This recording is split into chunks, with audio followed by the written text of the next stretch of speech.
Fala galera do canal Gold, eu converso aqui com o Leonardo de Souza Pereira, atacante do Kashima Antlers, artilheiro e campeão da temporada 2025 da J-League, também conhecido como Léo Ceará. Tudo bem, Léo? Tudo bem, um prazer aqui estar com vocês fazendo essa entrevista hoje. Ô, bacana, prazer falar contigo. Eu queria começar falando aí, você fez os dois gols da partida, né, que valeu o nono título do Kashima Antlers, que chegou aos 76 pontos ali, um à frente do Kashima Reysol. E foram vários elementos ali, né, naquela final. A equipe vinha de um jejum de 9 anos sem títulos contra o seu ex-clube, né? Mas além da conquista e dos seus gols, ainda teve o ídolo do clube ali, o Zico, participando da comemoração com vocês, participou da cerimônia ali. Como foi para você viver essa experiência? Cara, para mim foi um sentimento muito especial. Como você falou, né? Depois de 9 anos que o clube não ganhava uma J-League e por ter sido meu primeiro ano no clube, né? Minha chegada no clube, poder ter conquistado esse título junto com meus companheiros. Como você falou, com a presença do Zico também, então muito especial. O Zico o nome dele no Kashima é muito grande.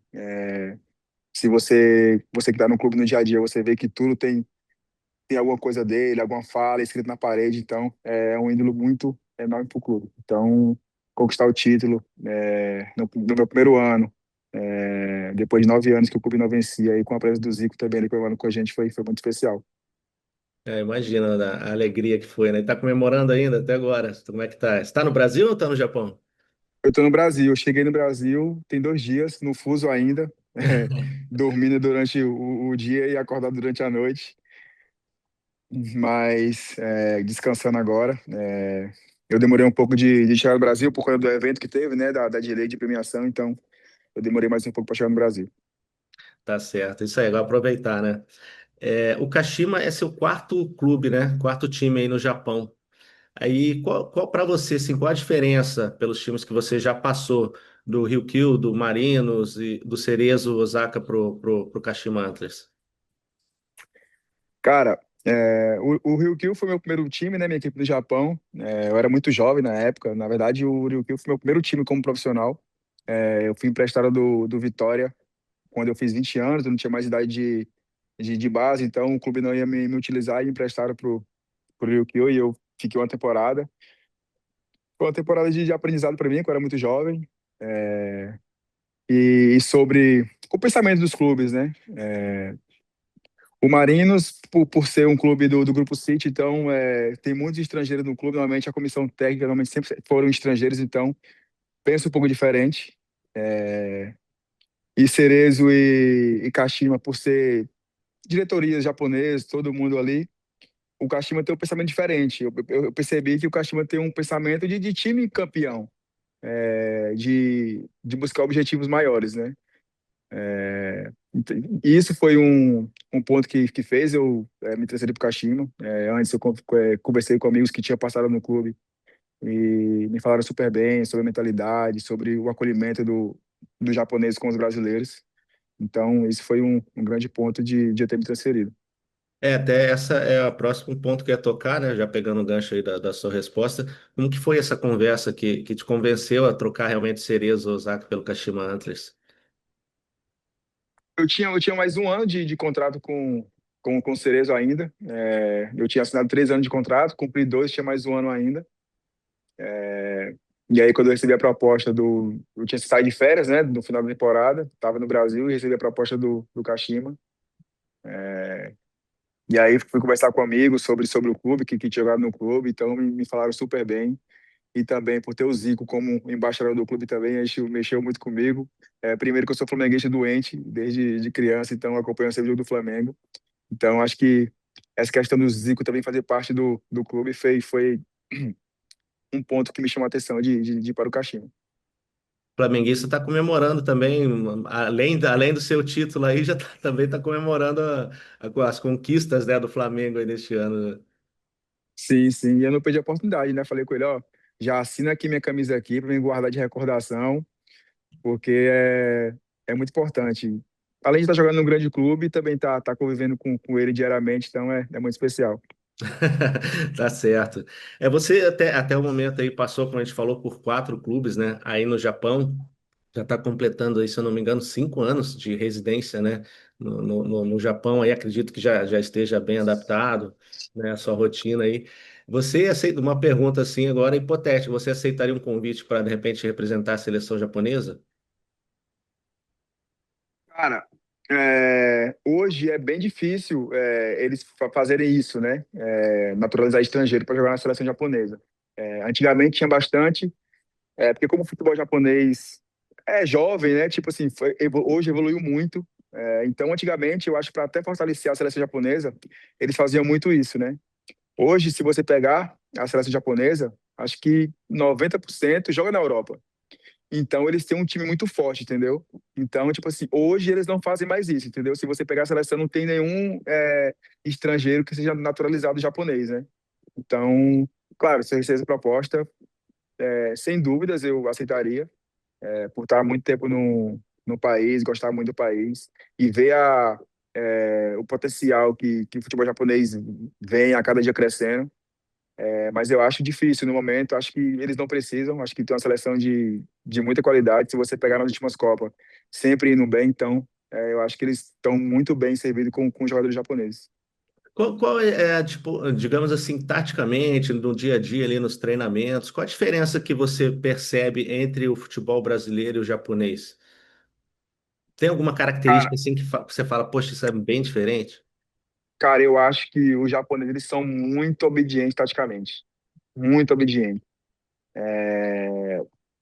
Então, é muito difícil jogar porque eles são muito obedientes e eles fazem muito bem feito. Eu acho que no Brasil, por ter jogado, acho que tem um pouco mais de espaço para jogar. Lá não, o futebol é muito dinâmico, muito rápido. Os japoneses, se você vê, não são muito fortes fisicamente, mas são muito rápidos, correm muito, não cansa. Então, acho que em questão de espaço, eu acho que no Brasil tem um pouco mais de espaço para jogar. Entendi. No ranking, né, da artilharia da J-League deste ano, 2025, os 3 primeiros colocados são brasileiros. Você, né, o artilheiro, com 21 gols, Rafael Elias, com 18 gols, Rafael Ratão, né, do Cerezo Osaka, com 18 gols também. Aí no início da semana, o Rafael Ratão, que pertenceu ao Bahia, teve a venda confirmada para o futebol chinês. Você tem contrato até dezembro do ano que vem, né? Se me corrija se eu estiver errado. Dezembro de Eu tenho um 25. contrato até meio de 2028. Até mês de 28. É. Ah, e o que que você projeta para o seu futuro aí no Japão, na sua carreira? Cara, meu contrato é longo, né? Eu assinei um contrato de 3 anos e meio, né? Então eu tenho mais 2 anos e meio de contrato para cumprir. Eu gosto muito do país. Em outras oportunidades, eu já tive proposta para sair do Japão, para ir para outro país, mas sempre conversando com a minha esposa. Então, e ela também adora muito o país. A gente foi muito bem acolhido quando a gente chegou no país. Então, eu acho que para sair, só se fosse alguma coisa que seria que fosse muito bom para a gente assim, para a gente sair do Japão nesse momento. Entendi. E você conquistou o seu segundo título, né, da J-League no Japão. Em 22 você foi campeão com o Yokohama Marinos. Para você, eu sei que os dois, obviamente, são muito importantes, não, né, não tem como dimensionar assim, mas qual que foi mais marcante aí para você? Cara, eu até comentei com o Elber durante a semana, né? Que a sensação que eu tava sentindo, que a gente foi campeão também junto, ele também tava no Marinho, né? Ele foi campeão junto 2 vezes. A sensação que eu tava sentindo na semana do último jogo era totalmente diferente do que eu senti em 2022 quando eu fui campeão. Primeiro porque, mesmo ter sido artilheiro do time em 2022, com 11 gols, eu não era titular absoluto, jogar todos os jogos. Normalmente ficava revezando entre eu e o Anderson Lopes, que também estava na época. E no Caxima, acho que diferente porque eu joguei o ano inteiro, então fui peça importante na competição toda. E também tá brigando pela artilharia do campeonato também, eu acho que e ter conquistado, acho que foi mais especial por conta disso. Agora, falando um pouquinho da sua trajetória aqui no Brasil, né? Você nasceu no estado do Ceará, mas, pelo que eu vi, você ainda não jogou profissionalmente em algum clube, né, do seu estado natal. Segundo alguns sites, algumas pesquisas que eu fui olhando aqui, você chegou a ser consultado pelo Fortaleza no final de 2024. Você teria esse desejo de jogar ainda no Ceará ou no Fortaleza? Tem alguma preferência? Como é que é para você? Cara, durante minha carreira já conversei com os dois clubes daqui do Ceará, né? Tanto Ceará quanto Fortaleza. No ano passado, né? Agora quando eu me transferi para o Kashima, por muito pouco eu não cheguei a vir para Fortaleza. A gente chegou a conversar. E o Fortaleza também é um time do coração da minha família, né? Meus familiares são torcedores do Fortaleza, então me balançou.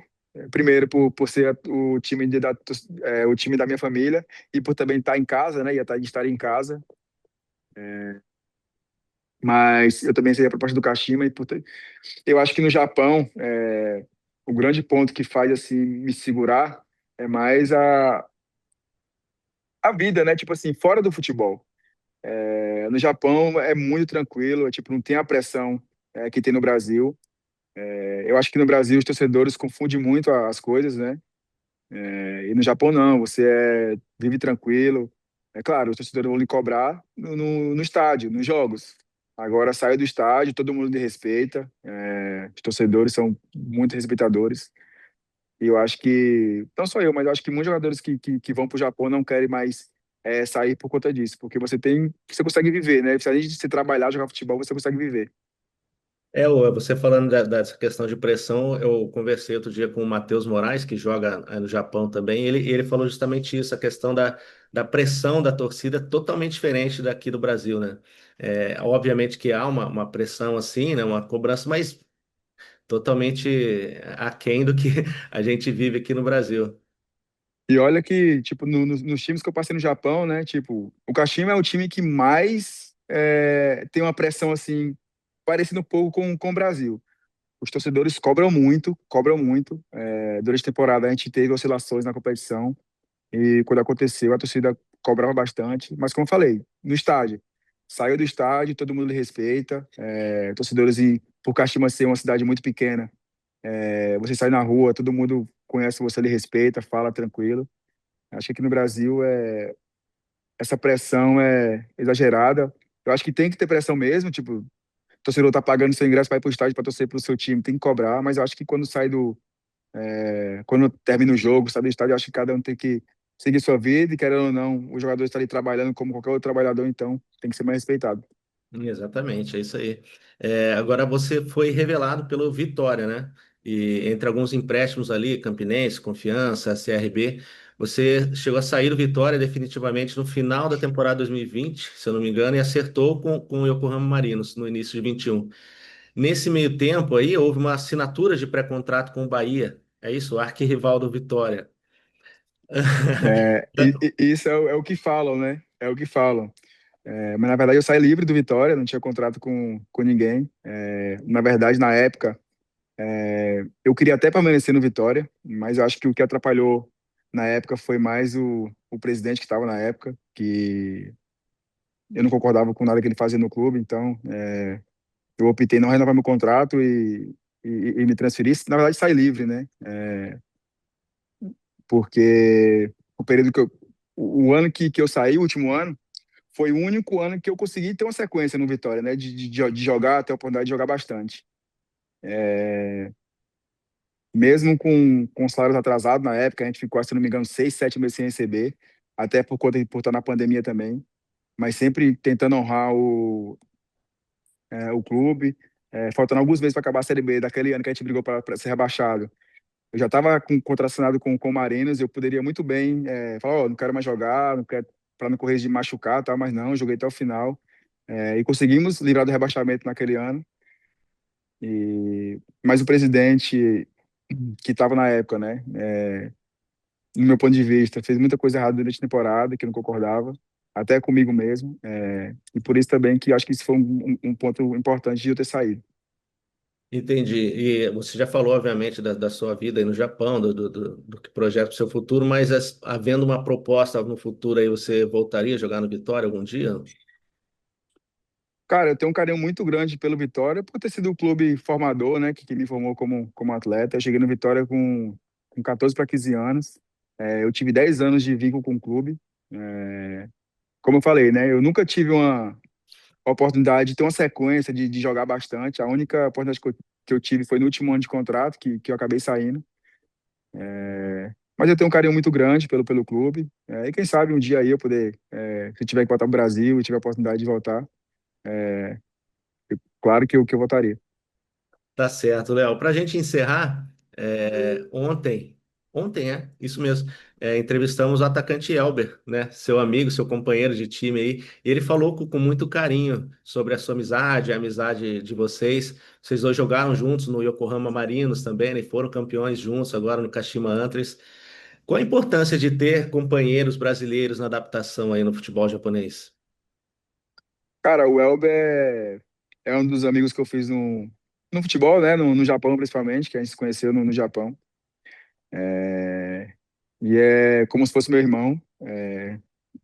Sempre a gente tá junto, ou eu tô na casa dele, ou ele tá na minha casa, então a gente se encontra bastante. Mesmo quando ele tava no Marinos e eu no Kashima, a gente sempre se encontrava, ia pra casa dele, ia pra minha casa. Então é uma amizade muito legal, desde a época do Marinos. E todo mundo se gosta no Japão por estar em outro país, então sempre quando se encontra, quando joga contra outra equipe, e normalmente todas as equipes no Japão sempre tem dois, três brasileiros, então tem muitos brasileiros no Japão. E como joguei em alguns clubes, fiz muita amizade, não só ele, mas também com o Marco Júnior, que jogou no Fluminense, o próprio Anderson Lopes, que agora saiu do Japão, o Vitor Bueno também, fez amizade muito legal lá no Cerezo, então a gente faz bastante amizade no Japão. E como o Japão é pequeno, então a gente sempre tá se encontrando. Bacana, vira uma família, né, cara? Sim, É bom ter esse contato próximo assim, né? sim, sim. Léo, queria agradecer muito sua entrevista, seu tempo aí, sua disponibilidade em atender a gente. Quero agradecer também agradecer ao Pedro, né, assessor, e dar parabéns à agência Talent, que está completando 6 anos hoje, né? Então, meus Sim. parabéns aí, felicitações pela trajetória. Muito obrigado mesmo, Léo, e parabéns mais uma vez aí pela conquista do título, pela artilharia e sua trajetória aí no Japão. Não, muito obrigado, amigo. Eu que agradeço pela oportunidade de estar aqui falando um pouco da minha carreira. A entrevista é muito legal. Muito feliz de ter participado. Tá certo, muito obrigado mais uma vez. Entrevista exclusiva com Léo Ceará aqui no canal Gold. Valeu, gente. Valeu, amigo. Até mais. Tchau, tchau. GOAT.